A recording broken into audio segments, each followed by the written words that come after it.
Hey guys, this video is for the benefit of those of you who are here in class, but particularly for those of you who were not able to make it to class for one reason or another this week. Um, and for those of you who didn't, you need to try to dive in with a group on the clinicistics assignment that, uh, maybe somebody you worked with before or whatever. If you have any questions about that, let me know. Let me know as soon as you can, okay?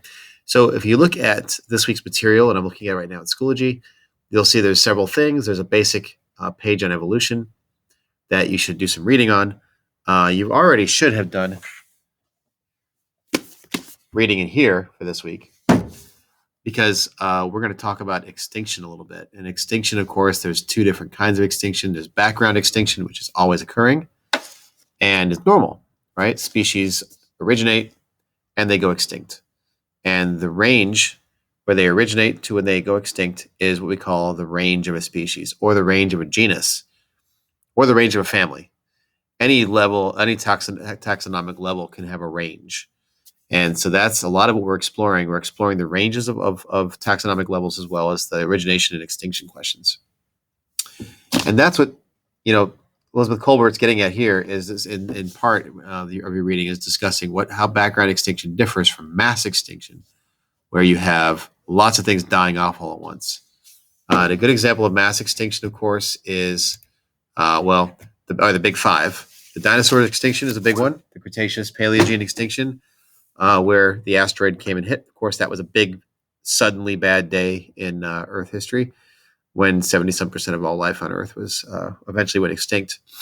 You're gonna listen to that podcast from Mrs. Moyers called Dinopocalypse by Radiolab that dramatizes that event, and it was a pretty bad day, a couple of days, leading to a whole lot worse, a pretty bad few weeks, and months, and years. But not all mass extinctions happen suddenly like that. Sometimes they take time, and so like if you look at this graph here, this curves here. These are what we call, this is John Sapkowski's faunal diversity curves, looking at families, and that families is misspelled there. But looking at family diversity over time. So kingdom, phylum, class, order, family, genus, species, right? So we look at groups of families, and you can see right at the beginning of the Cambrian, that's CM, families just, all of a sudden, diversity just increases rapidly. And that's what we call the Cambrian explosion. Life just explodes in diversity and volume at that moment. And for a time, the organisms that initially evolve in the Cambrian really dominate. And until you get the big Ordovician extinction, the first of the big five extinctions, which is really due to global ice age that occurred at the time. There were snowball Earth events that occurred when the entire globe was covered in a glacial period during the Precambrian, before this time, way over here. And this may have been the tail end, not as extreme, but tail end example of those. Then for a while, so that leaves those extinctions that associate with that. The Cambrian fauna hangs on for a while yet. These are trilobites, things of that nature. For a while, but the Paleozoic fauna really diversifies at this point. And so that, of course, we're still around today, though not as diverse as the group of marine organisms primarily. We're back in the Paleozoic era. And so, but you can see even they suffered during that Ordovician extinction. They suffered during the Devonian extinction, and that was one that lasted 20 to 30 million years, and was a series, at least consisted of a series of pulses of eutrophication events. Because of course, in the Ordovician, you had no life on land except for some algae. It was just like Mars, essentially. And then you have the Devonian, where vascular plants have at that point evolved and moved onto land. And there's a ton of vascular plant diversification going on. And of course, they die. Plant material goes into these shallow seas. They get choked up with dead plant material, and of course, then decomposed. And that takes the oxygen out of the end. And of course, most life is still actually in marine realms, and so of course it gets killed off. But it's a mass extinction, but it takes a long time to play out, and that's how it's different. So contrast that with the Cretaceous here, and it's very different. Then we have the Triassic, I'm sorry, the Triassic, the Permo-Triassic extinction, which you can see is a big drop off. So 95% of all life on Earth dies, called the Great Dying. The Triassic event, which then leads to the dinosaur radiation, and so forth. So, by the way, you guys, I can find it here, probably had some turkey over break, and so you were essentially eating a dinosaur. So you're eating an example of the modern fauna and a dinosaur. And of course, dinosaurs share lots of characteristics. Turkeys share lots of derived characteristics from dinosaurs. And that's what this diagram illustrates here. So you can pause here and take a look at this for a while if you want. But all these red things are things that turkeys share with dinosaurs. Dinosaurs didn't fully die out at the end of the Cretaceous. We still have birds around, the aves, and they are directly connected with the theropod dinosaurs. So the Saurischian dinosaurs. Okay, so back to good old Sapkowski. Anyway, you can see these big extinctions and what they do to family diversity. I mean, overall, the Cretaceous was bad, but it wasn't as bad as it could have been, right? So the current extinction isn't on this yet because this is looking at the whole span of the last of the Phanerozoic eon. So the current time period is just a slice, and so it doesn't show up here. But what is the magnitude of the current mass extinction we're experiencing? And that is a great question. In order to figure that out, you have to know what's out there and what's dying and compare the two and how fast it's happening. The rate is extremely fast right now. The amount of things out there is hard to quantify, though we have a pretty good sense of it. We don't know everything that exists. There's a lot of species that exist we haven't identified. There's a lot of species that exist that haven't been that probably have already died out that we never identified, never got a chance to identify, but we'll never know they even existed. So we have to use statistical methods to extrapolate the number of species that exist today, and then we do something similar with extinctions, and we can come up with a rate. And that's what Elizabeth Colbert is basically focusing on for part of the reading from this past week.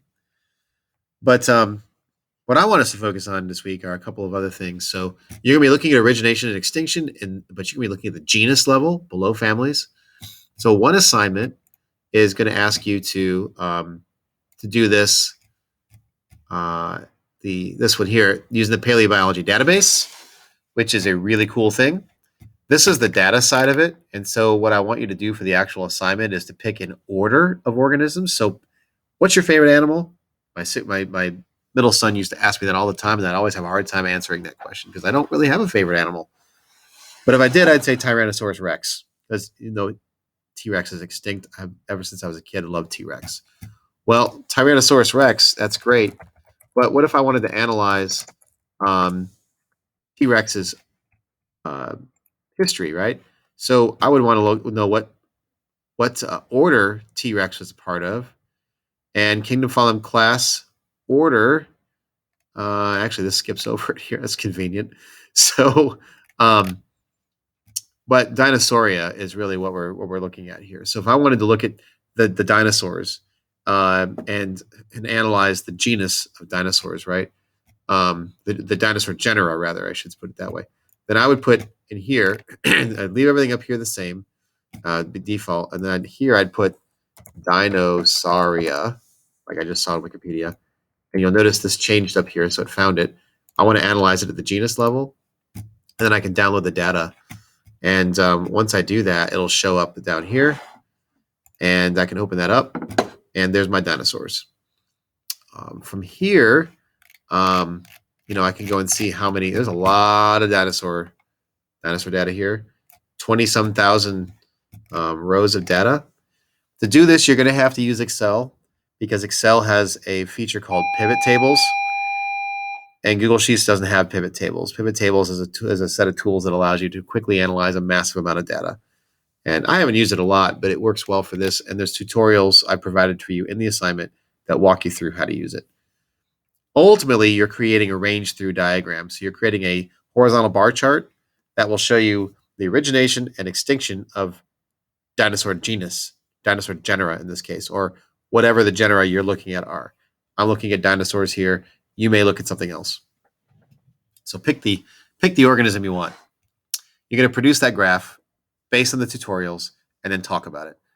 And again, you're discussing origination and extinction And so you'll be able to see where the earliest example of that order originates, how far back that is, and then how evolution has produced the fossil record we have of it. Again, you're looking at the fossil record here. And this is a really cool tool, the paleobiology database, and I'll show you one other thing about it. And that is, oops, I just got rid of it. The paleobiology database is really big. It's if we just go to the main website here, and then we go to the Explore tab, there's a really cool map application you can spend a lot of time playing with, and I encourage you to. It's a lot of fun.